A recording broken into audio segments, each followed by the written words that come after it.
Okay, what I'd like to do, I know that I said I wasn't going to post another video for this week, but I do want to go ahead and make some general comments about things I've seen on the papers. You'll all be getting papers back no later than Thursday. I'll have them all completed.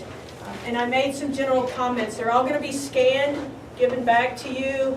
For those of you who are in class, you'll be handed back. But for those of you online, they'll be scanned, handed back to you with all of my written comments on them. So some of the things I want you all to take note of, because if you didn't do it this time or this paper or I missed it, you need to make sure you take care of it the next time. If you see a W next to a sentence or a paragraph, that means it needs to be reworded. It wasn't clear or the grammar's not proper. I also highly suggest, more of you than not, that you get someone to proofread or to edit your paper. Now, I did talk about an app that would read back to you, and I think I posted that already. Did I do that? Okay, there was an app I have that I will put on there where paper can read back to you, and then sometimes hearing it you can see some of the mistakes opposed to reading it, because sometimes we read it and you skip right over because you know what it's supposed to say. So I highly encourage a lot of you to either go to the Writing Center for those of you who are on campus. Those of you online, please find somebody to edit or proofread your paper. Those were some major issues with the papers. Couple other comments, no pronouns. There's no we or I or you, anything in this paper. This is really talking in third person. Okay? A business isn't it unless you're talking about the employees of the business. Okay? So you always refer to the business as an entity itself unless you're referring to the employees, which then it's referring to the employees themselves. Don't treat the business as it's human. So no our. Right. No our, we, I, none of that. The management is okay though, right? The management is fine. Yeah, that's exactly what you should be using. The management or the operations of the business, the supervisor. You'll find it's pretty easy to restructure, and that'll help you structure the sentences better too by getting those out. The period always goes after the citation. And let me state something here. The industry analysis, everything that goes in the industry analysis had to be from a cited source. Okay, that was not a place for you to talk about your business individually or even bring up your business. You're talking about the industry and analyzing the industry itself. So everything needed to be referenced as the industry. Okay, you could have brought it down from the national industry to the industry on a local level, but still you aren't talking about your business per se at that point, as far as your individual business, but you are talking about the industry, and everything in there needs to be cited. Okay, it's not a time for you to say, I'm going to do this, or I'm going to do that, or our business is going to have that. If it's an interview that you're including as part of your industry analysis, it needs to be cited as an interview. All right? That was a big one. Target market, some of the things I found on the target market, a lot of people didn't do the TMP. That is a requirement for the target market section. We'll go over that again at a later time, but go ahead and attempt to do it. And so when I explain it the next time, if you didn't do it this time, you have something to work with. Go back and watch the video on the total market potential if you have to. Total market potential, when you're identifying those different variables for who exactly your target market's going to be, they have to be consistent with each other. There were many times that the age was really low and the income was high and they owned their own home. And so I was saying, how many 18-year-olds make more than $40,000 a year and own their own home? It didn't match up. So your target market has to be consistent. So the age group needs to match the income, and the income needs to match whether they can afford a home or not, so that you're targeting the right people, because you were targeting in your target market subsections and it doesn't work out. So some of you may see that I wrote, how many people in this age group are actually going to make 60 grand or higher. So they need to match up. So that was one of the things there. The reference list, I sent an email out, and if I didn't send it to both my online classes, I will do that, but I know I sent it to the face-to-face class. It was the email that I sent that said greetings from Mexico, and I gave you Google Scholar, and an example of a reference was attached. Okay, that's proper format. It's not called white works cited, it's not called bibliography, it's called references. It's not underlined, nothing, it's not in a bolder cap, or it's not larger or anything. Make sure you're doing that. And also remember, for each reference, the second line and the third line, any line after the first line, are indented. Okay? The reference itself is single spaced. You double space before you add a new one. Okay? I also noticed that some of the references for websites may not have been formatted properly. So either ask Connie or go on one of the builders, but it also has retrieved from and retrieved the date when it was retrieved. Okay? Some of you use the word retrieved, sometimes you use the word accessed. There is a proper way, so make sure you use an APA format on all of that. Internet is always capitalized, okay? In-text citations must be included, okay? For you just to have a reference list at the end and no in-text citations, no references throughout especially the industry analysis, and other times you may find something you're referencing to why you picked that target market. The industry says this is the group that most is drawn to that particular service or product. So you might then use references later in the paper too. You can't state anything that 23% of the people said X without referencing that. Right? So make sure everything is referenced improperly with an in-text citation. It is considered plagiarized if it's not with an in-text citation or using someone else's information. Okay. When you paraphrase, which I hope you've all done a good job of that, there's a couple rules there. Paraphrasing, first of all, you cannot change the meaning of what you're rephrasing, right? Because sometimes people would say, well, it said 60% do this, so I'm going to change and say 40% don't. Okay, don't change the numbers. You can't change the numbers. You can't change the pronouns. You can't change the proper nouns. You can't change the city names or anything like that. And you can't change the meaning of it. And the paraphrasing should not be longer than what you're paraphrasing. Okay, so you can't change the tone or the context of it to sway it a different way. But paraphrasing is a tricky thing. And so make sure you're doing it, because I'm going to run all these industry analysis through a plagiarized checker, okay? And it allows maybe for 10 to 15% of just for accounting for numbers and proper nouns. So make sure that you're paraphrasing correctly. So if you haven't on this time, make sure you do for the final one. No contractions. Boy, I thought I had really made that one clear. Okay. If you see things that are circled on your paper, which you will see on almost all the papers, you've either used a contraction or you've used one of the words that I've said isn't a good word to use in a formal paper this way. Or this word really isn't the best word here. Okay, so it just means address that in some way. Either it was misspelled, used improperly, not the best word to use, or too vague, or a word that we really shouldn't use in a formal paper. Really try to avoid beginning a sentence with the word because. It really reminds me of when you said, Mom, why can't I go to the movie? And she said, because. Okay? It's really hard to then go from there. Because why? Okay? Don't say the because and then the why. Just go ahead and start with the why. Why we're doing this instead of because of. Label your graphs and tables and images and whatever. You need to actually put on it, table 1, and give it a title at the beginning. If the source is part of the graph already, which a lot of them are, it's a source, you're fine. If not, you need to type the word source in the bottom right of the graph or image or whatever it is and put what it is. Okay? Because in your table of contents, you're going to have all your tables, all your graphs, all of your images listed in your table of contents.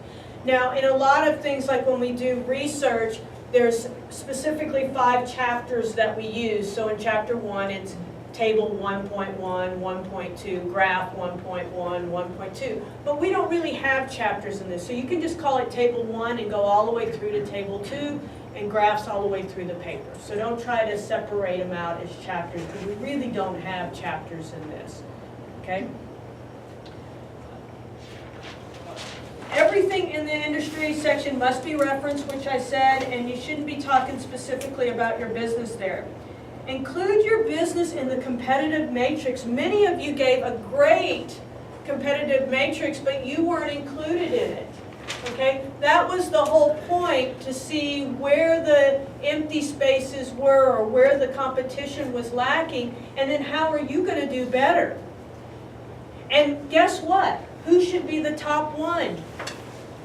You! Because if you see they're giving bad customer service, you want to make sure that's how you stand out. And you're going to have a time in the paper to write how you're going to do that. You know, some things you may not have control of, like if we talk about reputation or loyalty. You're not there yet, so you may rank yourself a little lower until you build those things up. But if quality and service and warranties and all of those are things that the other competitors are not doing, then you need to rank yourself highest in there to make sure that you are doing those. Those are the things that are going to make you different. So looking at the competition was nice, but now what are you going to do to surpass the competition? So you really need to include yourself in there, and I expect you're going to be the highest. Now, if you're equal and they're all about the same ranking across the bottom, that's an issue too. How are you going to break into a market and there's nothing that is going to make them go to you? Okay, so there should be something that makes you higher in that ranking that you've noticed the competitors aren't doing. So make sure that you include yourself in that.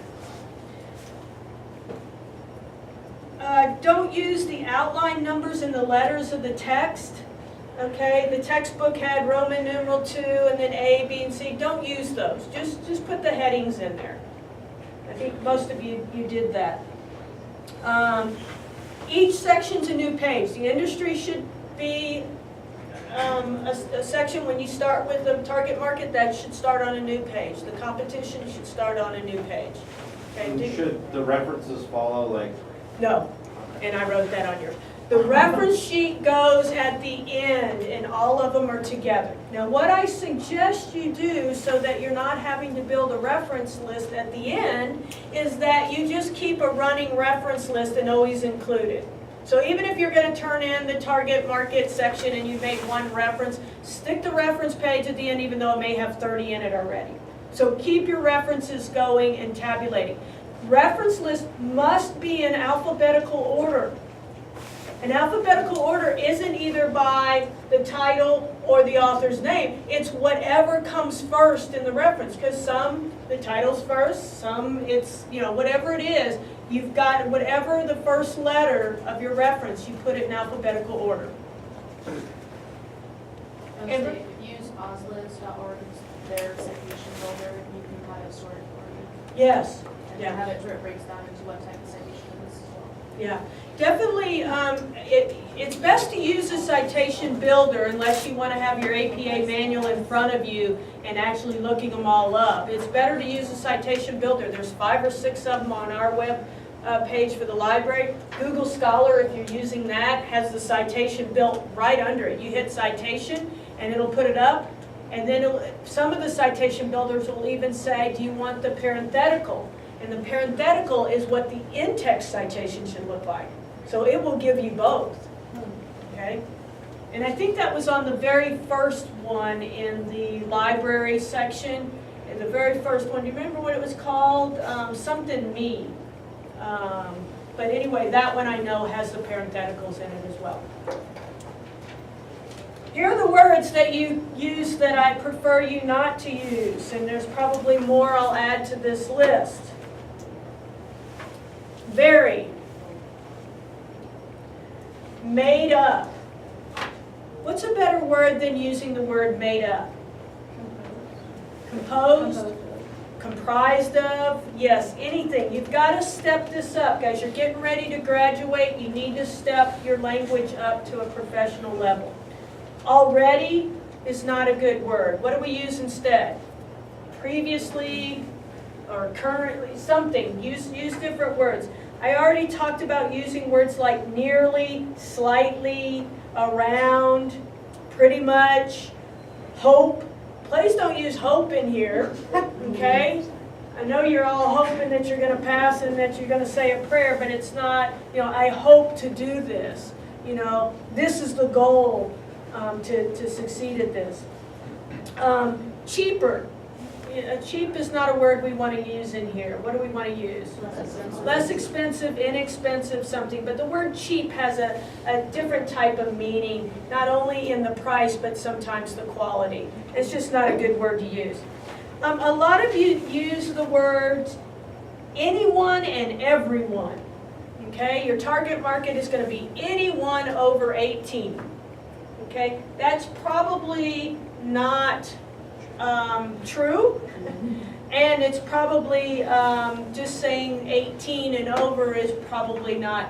That your idea is, yes, maybe in your mind, and rightfully so, anyone who walks in your business and needs a haircut or wants a gravestone or wants some medical attention or wants to go to a gym or whatever, you're not going to say, no, I'm sorry, you're not in my target market, so I can't service you. But why do we create a target market? Who to advertise to specifically. Yeah, you need to know who most likely is going to buy your service or your product so that you spend all your efforts and money targeting those people. If you try to target everybody, you could actually miss your target market completely. Okay? So don't say everybody and anyone. Okay? That just really isn't something that we need to do.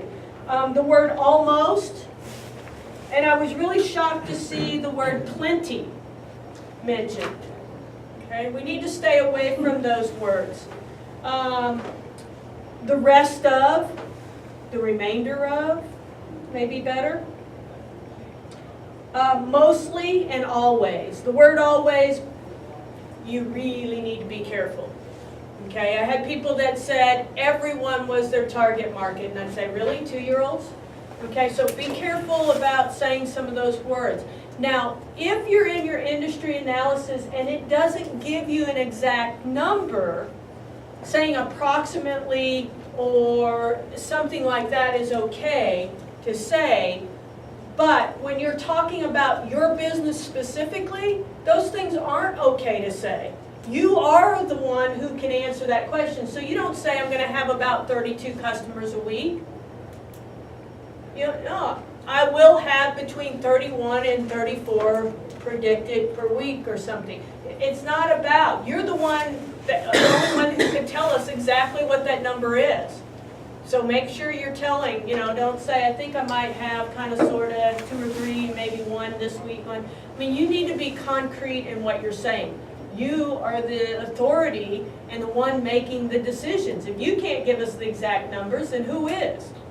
Okay? So remember, in the industry analysis, it may use things like approximately or, increasing at a rate of, approximately 3%. You can use those then, but when you start talking about your own, you need to be exact.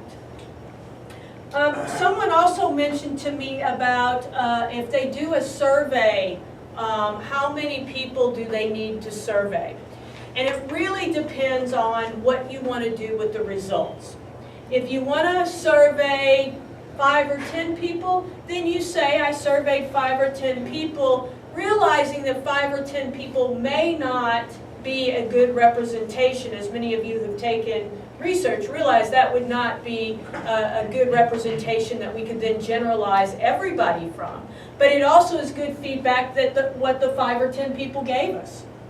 Okay, so if they give us information, maybe I survey 40 people. I say, these were people that I specifically target that are in my target market, so I have reason to believe that they may represent. We don't have any statistical analysis saying that they do, but based on that, I'm gonna make some decisions. As long as you know that a small sample size like that cannot dictate what the general population would also think.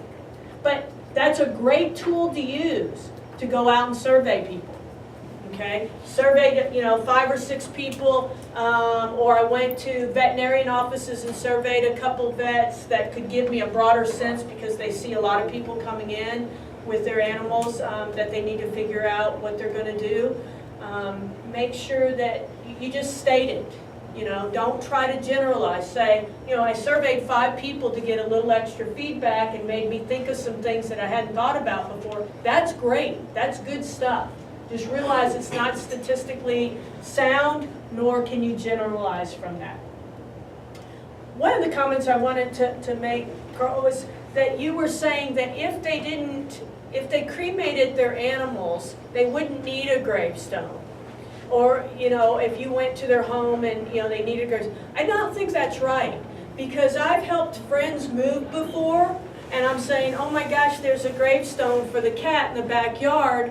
What do we do? And they said, well, the cat's really not there. The cat was cremated. It's just a memory that I put in the garden because the cat always laid in the garden. So don't forget, I think that's not a population you need to leave out. So make sure you're thinking broader. Those are the kind of feedback that I hope you give each other. So I just wanted to give an example of that just having almost the momentum of that animal is important too, because you just carry it with you wherever you go. Even if the animal was cremated, it may not dictate whether they get a gravestone or not. Okay, do you guys have any questions that you think are pertinent in general? Before you see your papers, you'll have more. Addie? When I was trying to do my target market table, I wasn't sure I needed to break it down into what people's disposable income was, but when I was looking at the census, it was down to households. How would I break that down? To disposable income? Yeah, because I'm focusing on people between the ages of 17 and 65. Okay. And That's a big market. Yeah. That's a big market, which may be a little difficult, and you may find yourself having to narrow that more. The question is, she's got household income, but she wants to know disposable income. And I think Ezra might provide that, the business analyst online. I think it'll provide what the disposable income is. But I definitely want... They do, but it was only by household. And it would say average people per household, but I'm kind of focusing on an individual person, not I don't think we have individual, most disposable income is by an average. Okay. And that's okay. Would I just maybe divide it by the average number of people in the household? You could, yeah, you got it could. on the community analyst. I'm sorry? I found it on the community analyst. You can see it divided by the age groups. The community analyst? Yeah. And then Yeah, the disposable income. Yeah, and one thing I'm not sure on, some of the papers I realized that they kept referring to people's disposable income as if that was their income. There's a difference between income and disposable income, right? The disposable income is all the income you have left over, which can sometimes be nothing, after you've paid your bills, taken care of your necessities. We usually use things like going to the movie as our disposable income. We take care of all the pertinent things, shelter, food, childcare, automotive stuff, and then what's left over from there is our disposable. So I realized some of you were looking at disposable income and making it appear to be revenue, and I need to make sure you're clear those two things are not the same. For someone to have $42,000 disposable income is high. Okay, and it was referenced in the papers if that was income. So again, on the target market, make sure each of those variables, there is a person that would exist. Okay, if you're saying here's my age group, here's my income level, here's the disposable income, and then start saying, would this be possible that a 19-year-old makes $60,000 and owns their own home? Okay, I've just crossed the line. I need to either narrow my age group to match, or I need to expand my income. But you need to make sure there is a person that could exist, not just one person. There's always that one exception, but there's a group of people that do exist. If you said, okay, who are these people that fit this? And a lot of you, when I looked at it, there was some missing pieces where I thought, wow, you really just by the income just moved your age group way up, so why bother with the lower ones, okay?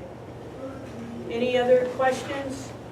Amber? Should we include the disposable income, or can we just base it off income? And you know, that's a choice you will make. The question is, can we base it on income or disposable income? Whichever route you go, it just needs to make sense, okay? If you're going on income, you can usually make a assumption that how much is disposable, that if they make that high of income, there's got to be some disposable income in there. Or you can just go off of disposable income. You don't need to do both, but sometimes things like pet care, you know, some of that's disposable income, some's not, right? I mean, putting your dog in the kennel if you have to go on a work business trip may not seem like disposable income, that's a necessity, but then take them in to get them groomed more often, or daycare would be more in the disposable income area. So some of you may need to know both those numbers, some may one or the other will work. But that's up to you. You've got to figure out what works best.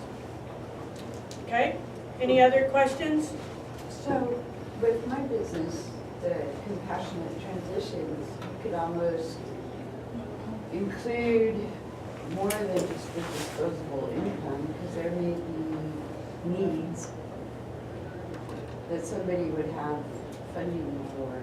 Oh, of course. Yeah, that's just Yeah. what I meant. Sometimes that's a necessity, not considering Right, disposable income, but also they have to have so much income still to take care of it.